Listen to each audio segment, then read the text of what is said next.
been admitted to hospital with breathing problems. They'd noticed all this bruising on her, and the victims' families. And to be Mum honest, died she in the was October. dying to me. And he said, oh, that isn't what She I was wanted. white. A cracked collarbone, I'm a shocked broken the rib, she had outcome ligature was. The marks only on way I her can explain wrists. it was like somebody out of a prison of war. It's important that the nation hears what occurred here. This story should be told.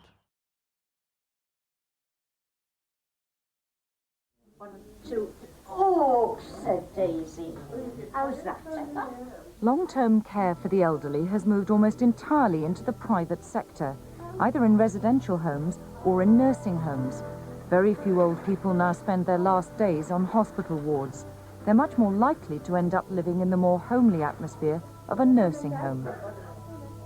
The growth in the private sector has been dramatic. In 1989, there were 6,000 beds in private nursing homes in Wales. 6 years later, that figure has more than doubled to 13,000 beds. If financial help is needed, care is paid for by social services. Those with several £1,000s in assets have to pay for themselves. The government feels the nursing home is a better setting for attaining the highest standards of care. In their twilight years, all with failing health. They all required care in a nursing home. But what their families didn't know was that their loved ones were suffering behind closed doors. To me, the paramount importance here is the welfare of the residents, their safety, their well-being, their dignity, their human rights. That's what comes first. And on the evidence of this report, they were not being looked after as they should have. A breach of trust and a breach of standards has been irrevocably evident on this report. These people need care, and they must maintain these people's dignity, and it's not being done. They must be answerable for what they have done or not done in my father's case and in anybody else's case. This delicate procedure is an everyday event in Welsh private nursing homes. An elderly woman is having the dressings changed on pressure sores on her legs. There's one nearly done. For the patient, it is painful but necessary, and everything is being done to the highest nursing standards. The staff have all the right equipment to reduce the chance of infection. One nurse who treated a serious pressure sore was appalled. I've never seen pressure sores like these before. 2 ladies had deep, open, weeping sores the size of my hand on both hips, and in addition to that, one of the ladies had a sore on her lower back and her elbow. I just couldn't believe it. I was so shocked. This Labour MP is campaigning for stricter controls over private nursing homes. My worry about the present government's attitude is that they're so tied to an ideology of the free market and to privatisation that they lose sight of the fact that there are certain inconsistencies between a profit approach to care and the basic needs and well-being of individuals. Holly House, a nursing home for elderly mentally ill patients who are totally dependent on the staff. As far as nursing home goes, this is the highest level of care that you can have, because a lot of these residents are not only mentally ill, they can also have physical problems in their health. This home in the Rhymney Valley is trusted by families to care for their loved ones. It charges up to £500 a week. Its chief executive gave us a tour. But we've looked beyond the company's sales pitch and found a catalogue of failings here. Evidence of institutionalised abuse has been found within these walls. Yet it remains open for business and its owner remains defiant. I'm very proud that we have done a great deal of work in the community, and the community is benefiting in terms of jobs, in terms of care provisions. The failures you are talking about, or the complaints you are talking about, no matter how much you do, some people you can't make them 100% happy. My answer to that is, well, I can't wave a magic wand and get these what we require. You know, if you can sort of put pressure on Dr. Daz to get this, all our jobs would be a lot easier. You wouldn't be coming down here issuing all these notices, and we wouldn't be putting our registration at risk, and the care staff wouldn't be putting their health and the residents' health at risk. Linda Jones wanted Dr. Daz and his company put out of business after her father suffered at the home. He was so special to us. He was so much loved. And then he goes into that place to go through what he did. Idris Sutton was terminally ill with bowel cancer when he was admitted to the home in July 2000. The family had no reason to doubt he'd be well cared for. He went into homes under the condition that he wasn't going to be left. He wasn't going to be in there to be forgotten. I used to bring him home every day in the wheelchair when he was well enough. He would say things, the hellhole, used to call it. I used to say to him, give it a little bit longer, Dad. Try and settle down. If you don't like it, we'll bring you home. Just give it a little bit longer. But in the 12 days he spent there, Idris suffered carpet burns. He didn't get proper pain relief for the cancer, and he was left in a filthy condition. I've never seen nothing like it in my life. And then he took me 6 waters to wash the feces. 7 of the 8 complaints Linda made were upheld by officials, but Dr. Daz defends the home's record. I had no idea about this particular case, and as I told you, people do come to the nursing homes with a plethora of diseases and at their advanced age, and nursing homes are not the hospitals. But surely they should expect minimum standards, and you're just not providing that. I have been providing minimum standard, or much more than that, and throughout my care homes. 1 or 2 incidents you are quoting, particularly this incident, I cannot remember. If I did, I would tell you.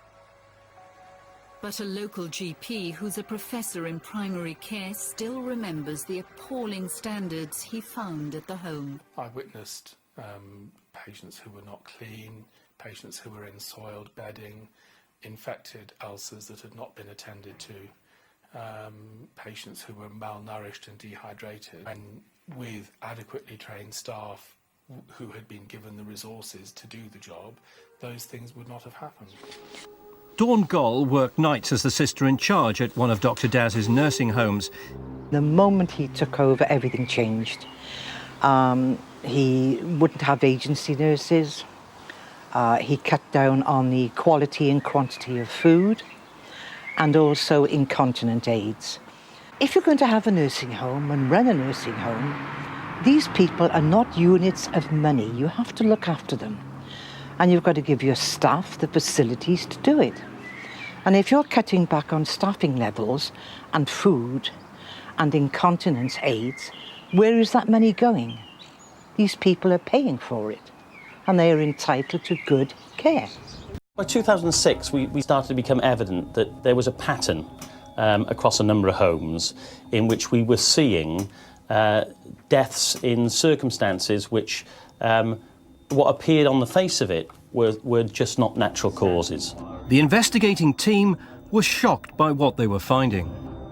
Where you're seeing people who have got pressure sores that are corroded to such an extent that they're corroded down to the bone, that where you've got people who are vomiting feces because they're so constipated, or where you've got people who are so dehydrated that it's a significant cause of their death, then in 2006 or now in 2013, surely nobody would expect anybody to live in those conditions.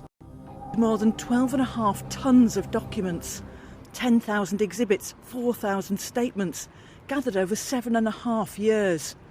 They're the fruits of the UK's biggest ever investigation into neglect in care homes.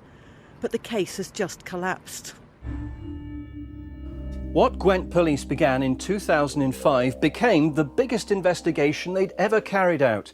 They called it Operation Jasmine. And these shelves contain just part of a mountain of evidence, some 12 tons in all, which followed their investigation into 6 care homes, 2 of which were owned by Dr. Daz. But despite all this work, their inquiry was eventually to receive a major setback. The Crown Prosecution Service decided the evidence didn't reach the required threshold to bring charges of gross negligence, manslaughter and willful neglect. The police were bitterly disappointed. After gathering all this evidence, the Chief Constable at the time asked for a meeting with the Director of Public Prosecutions to press their case. If we haven't met the threshold test, I guess there is a question for me, which is, so what have I got to do next time to meet that threshold test when I've put 75 detectives on an inquiry for the last 6 years and have spent millions of pounds of taxpayers' money? To prosecute Dr. Daz, they tried a different route, and the Health and Safety Executive took over the lead. They charged Dr. Daz, Chief Executive Paul Black and their company Pure Truce with offences under health and safety laws relating to Brythdir and a second nursing home called The Beeches. Dr. Daz was accused of theft and false accounting. But then came another and decisive setback. Last September, Dr. Daz and his wife Nisha Beta were asleep at their home here near Newport when they were suddenly attacked by burglars.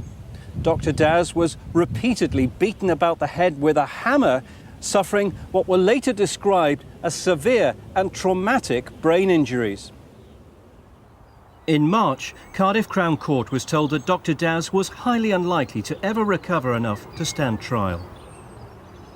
The CPS also decided not to proceed with the charges against Chief Executive Paul Black or their company Pure Truce. The families were devastated. My son got one side of her, and we tried to do the same as what the nurses, the way they handle, not to hurt her. So we put our arms underneath her arms, and then we tried to lift her gently up. And when we was lifting her up, I don't know, she was just going, oh, you know, kept on like that all the time. And I thought, well, we got to get her up into position. And I was saying, what's the matter? What's the matter? And she just looked at me, and she was just, the tears were just rolling on her face. Evelyn developed a chest infection and was admitted to Prince Charles Hospital in Merthyr Tydfil. When I arrived, I found my grandmother in an isolation room. So we all went in as a family, but there was a really bad smell, a very pungent smell. I recognised the smell as that of an ulcer. Hospital staff alerted Ruth to the wounds on her grandmother's back. There was a very large, that looked like a bruise, which was at least 12.5 inches by about 6. It was a massive bruise, like a really bad burn. It looked like a burn. But then when I looked further down, it was horrific, because what I saw next I wasn't expecting to see. She had 2 holes in the coccyx area, which was like a 2p piece. But it was so badly infected that I could see the bones of her back penetrating through these holes.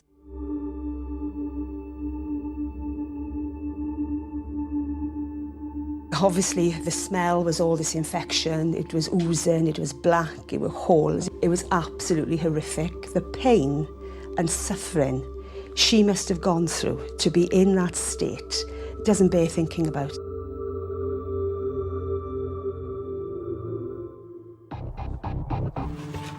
Well, people can complain. This is what I'm saying. We have no control. People complaining, but they have to prove it. And if they prove it, how valid that proof is, how qualified it is, we can challenge their complaints. This is what I've been doing. People are complaining all the time, and we got to find out how genuine those complaints are. Following up major concerns, the authorities closed 9 of Dr. Daz's homes. But he was still permitted to continue running others, like the one at Brythdir. The families want to know why this was allowed to happen. How was Dr. Daz able to keep running these homes when his one home was being shut down, then another one under investigation? One nursing home after another. Surely that's wrong. It's wrong, you know.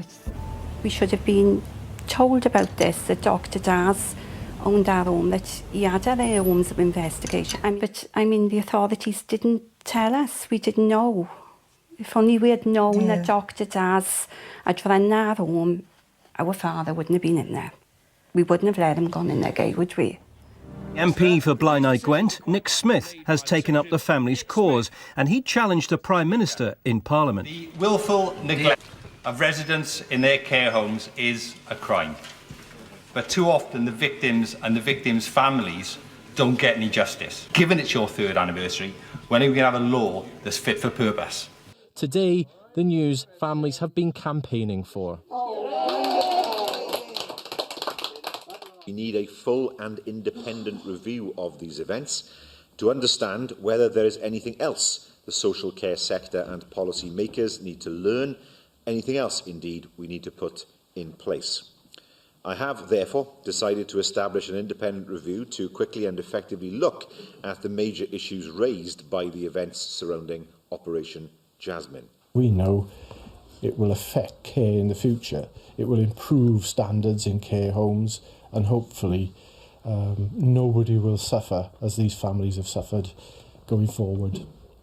We're so pleased that the First Minister has announced this independent review, because the failings will be highlighted and hopefully families in the future won't have to go through what we've had to go through. The regret, the feelings of guilt, even after all these years, is still with us. So it's wonderful news. What happened to those individuals? Who was responsible? And we still don't know whether we've yet learnt the lessons to make sure it can't happen again across Wales. And to provide the reassurance I think the public is looking for, it couldn't happen again in Wales.